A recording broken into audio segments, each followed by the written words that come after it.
네, 안녕하세요. 이번 테크톡 발표에서 SQL과 NoSQL에 대해서 발표하게 될 모던 에자일 6기 박준혁입니다. 발표 시작하도록 하겠습니다. 일단은 SQL이라는 용어는요, 관계형 데이터베이스 관리 시스템을 제어하는 컴퓨터 언어입니다. 여기서 데이터베이스 관리 시스템을 DBMS라고 하는데, 이걸 데이터베이스 매니지먼트 시스템인데, 여기서 앞에 관계형 데이터베이스라고 명시를 해준 건데요. 그럼 관계형 데이터베이스 관리 시스템을 제어하는 컴퓨터 언어가 SQL이니까 NoSQL은 그거와 반대되는 비관계형 데이터베이스를 제어하는 컴퓨터 언어라고 할 수 있습니다. 그래서 관계형 DB 쪽을 릴레이션 데이터베이스라고 하는데, 그쪽에는 이렇게 MySQL, MariaDB, SQLite 같은 DB가 있고요. 반대쪽인 Non-Relational 데이터베이스에는 MongoDB, Neo4j, 카산드라 이런 데이터베이스가 있습니다. 네, 먼저 관계형 데이터베이스에 대해서 살펴볼 텐데요.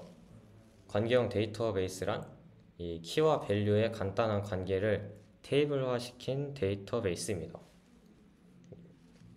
여기서는 먼저 테이블을 하나 만들고 그 테이블에 어떠한 데이터를 대입을 할 것인지 위에 컬럼에다가 컬럼명을 입력해서 어떤 데이터를 저장할 것인지 명시를 해주고요. 그 다음에 각 로우마다 그 컬럼에 맞는 데이터를 이렇게 저장을 해주게 됩니다.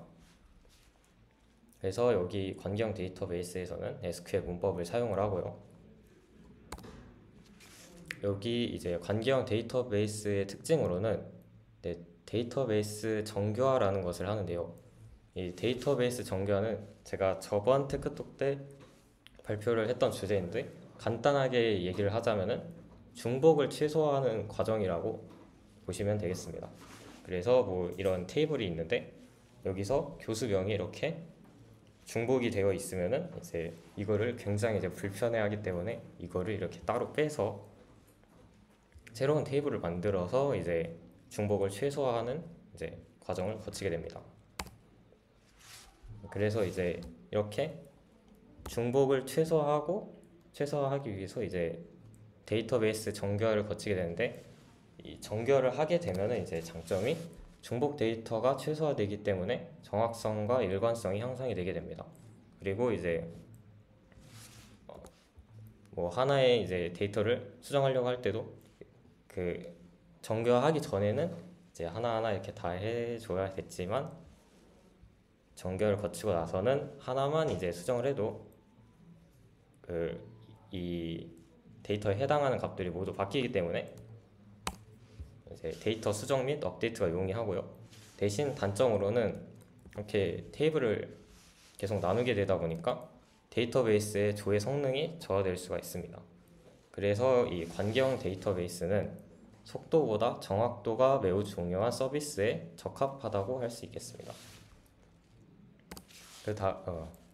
그 다음으로 넘어가기 전에 관계형 데이터베이스라고 해서 그럼 이거는 관계를 나타내는 데이터베이스인가? 라고 오해를 할 수가 있는데요.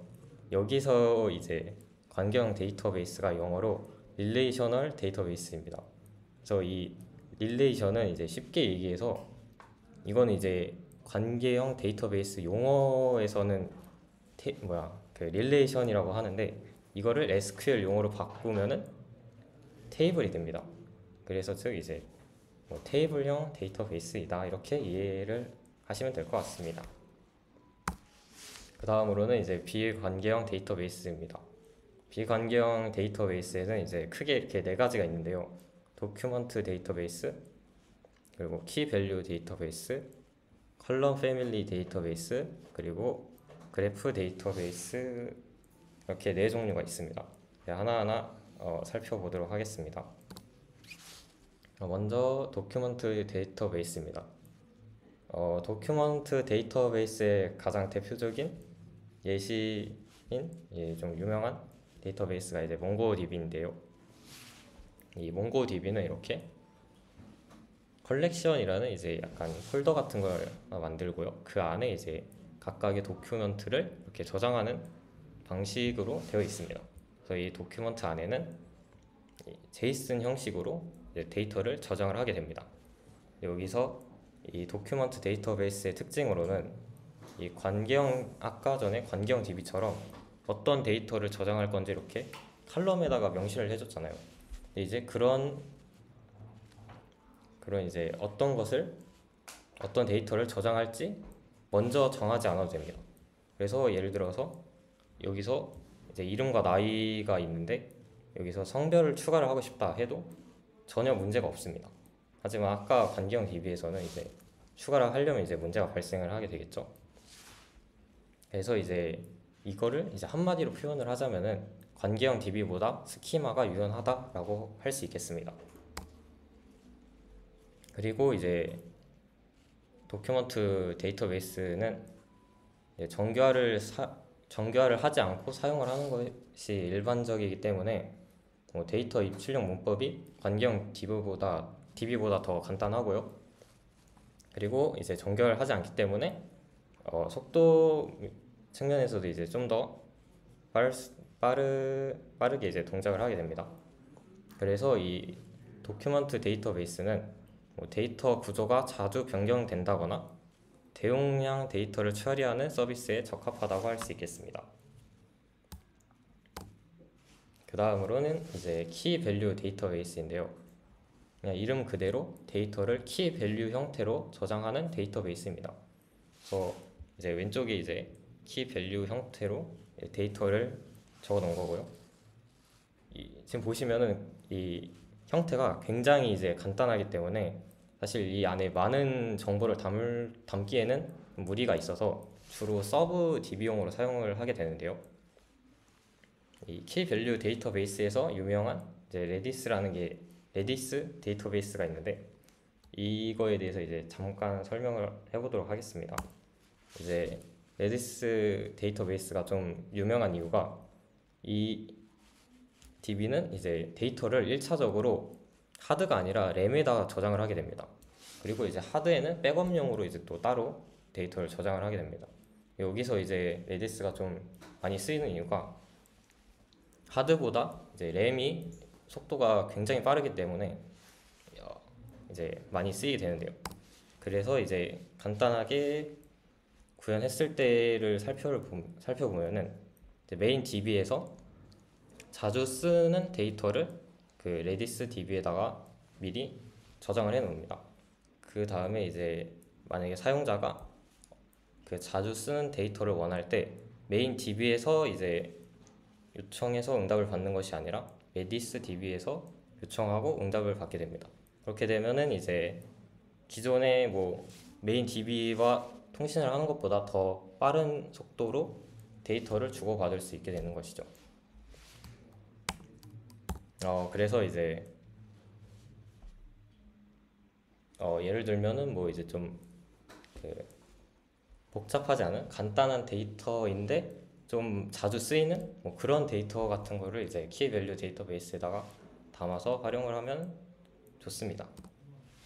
그 다음으로는 그래프 데이터베이스입니다. 그래프 데이터베이스는 이제 데이터 간의 관계를 저장할 때 주로 사용을 하게 되는데요. 여기서 이제 좀 유명한 DB로는 neo4j라는 DB가 있습니다. 이 그래프 데이터베이스는 이제 노드끼리 어떤 관계인지를 이제 설정을 해줄 수가 있는데 예를 들면은 이렇게 박준혁, 김철수, 게시글1, 모던에잘 이렇게 4개의 노드를 만들어 놓습니다. 그 다음에 이 각 노드끼리의 이제 관계를 설정을 해줄 수가 있는데 예를 들면은 박준혁과 김철수는 친구 관계이다. 그리고 박준혁은 게시글 1에 좋아요를 눌렀다. 박준혁은 모던 에자일에 소속되어 있다. 이렇게 노드끼리 어떤 관계인지 다 설정을 해줄 수가 있습니다. 그래서 이제 데이터들의 관계나 방향을 중점적으로 저장을 하고 싶을 때 사용하면 적합한 데이터베이스라고 할 수 있겠습니다. 그리고 마지막으로는 컬럼 패밀리 데이터베이스입니다. 이 컬럼 패밀리 데이터베이스는 데이터를 관계형 DB처럼 표 형식으로 저장하지만 이제 조금 더 유연한 데이터베이스라고 보시면 됩니다. 컬럼 패밀리 데이터베이스는 이제 기존 관계형 DB랑은 조금 다른 게, 기존 관계형 DB는 이제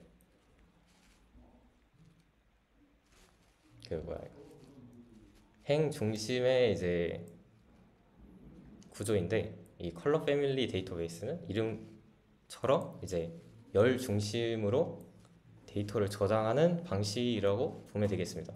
사실 이건 저도 좀 찾아봤는데 잘 이해가 되진 않지만, 어쨌든 이제 이렇게 행에다가 이제 어떤 데이터를 저장을 할 건지 이렇게 뭐 박준혁, 김춘식 이렇게 써놓은 다음에 그 안에서 열을 나눠서 뭐 나이는 20, 뭐 성별은 남 이렇게 설정을 해줄 수가 있습니다.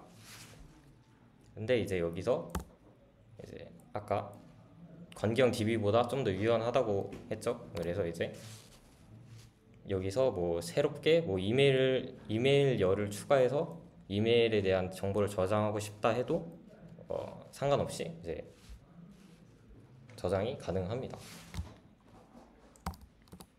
이상 발표를 마치도록 하겠습니다. 감사합니다.